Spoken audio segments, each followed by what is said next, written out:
नाशिकमध्ये ढगफुटी सदृश पावसाचा इशारा दिलेला आहे। दिवसभर 300 मिलीमीटरहून अधिक पाऊस होईल अशी शक्यता सुद्धा वर्तवली आहे। अतिवृष्टीच्या पार्श्वभूमीवर शाळा आणि महाविद्यालयांना सुट्टी दिली आहे। त्याचबरोबर ग्रामीण भागाचा विचार केला तर सर्व आठवडी बाजार बंद असणार आहेत। अत्यावश्यक कामाशिवाय कुणीही घराबाहेर पडू नये असं आवाहन नागरिकांना प्रशासनाने सातत्याने केले। नाशिक जिल्ह्याला आज ढगफुटी सदृश पावसाचा इशारा दिलेला आहे।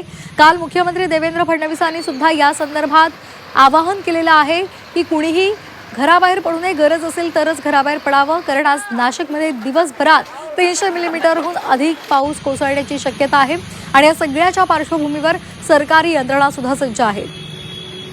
विशेष खबरदारी सध्या घेतली जाते आणि त्यामुळे आठवडी बाजार सुद्धा बंद ठेवण्याचा निर्णय घेतलाय। सोबतच नागरिकांना सुद्धा अत्यावश्यक काम असेल तरच घराबाहेर पडा, अन्यथा घरातच राहा असं आवाहन केलं जाते।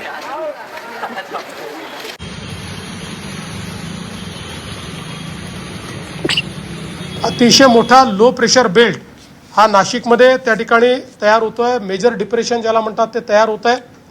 या मेजर डिप्रेशनमुळे जो काही नाशिक आणि त्र्यंबकेश्वरचा मधला भाग आहे, या भागामध्ये ढगफुटी संभावित आहे किंवा त्या प्रकारचे निर्देश आपल्याला प्राप्त झालेले आहेत।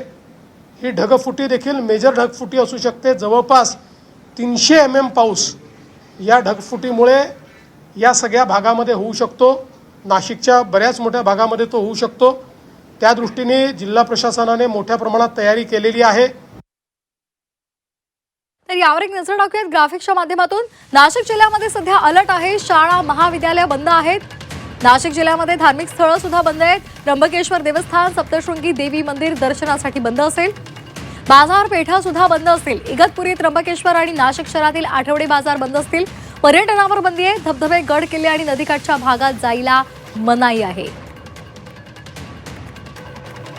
त्याचबरोबर प्रशासन सतर्क आहे। जलसंपदा विभागातील सर्व अधिकाऱ्यांच्या सुट्ट्या रद्द केल्या आहेत। रेल्वे, सार्वजनिक बांधकाम आणि स्थानिक प्रशासनाची रस्ते आणि रेल्वे या ठिकाणी नजर असणारे 5 तालुक्यांमधील बीडीओ, तहसीलदार, सरपंच आणि आरोग्य यंत्रणा 24 तास अलर्ट मोडवर आहे।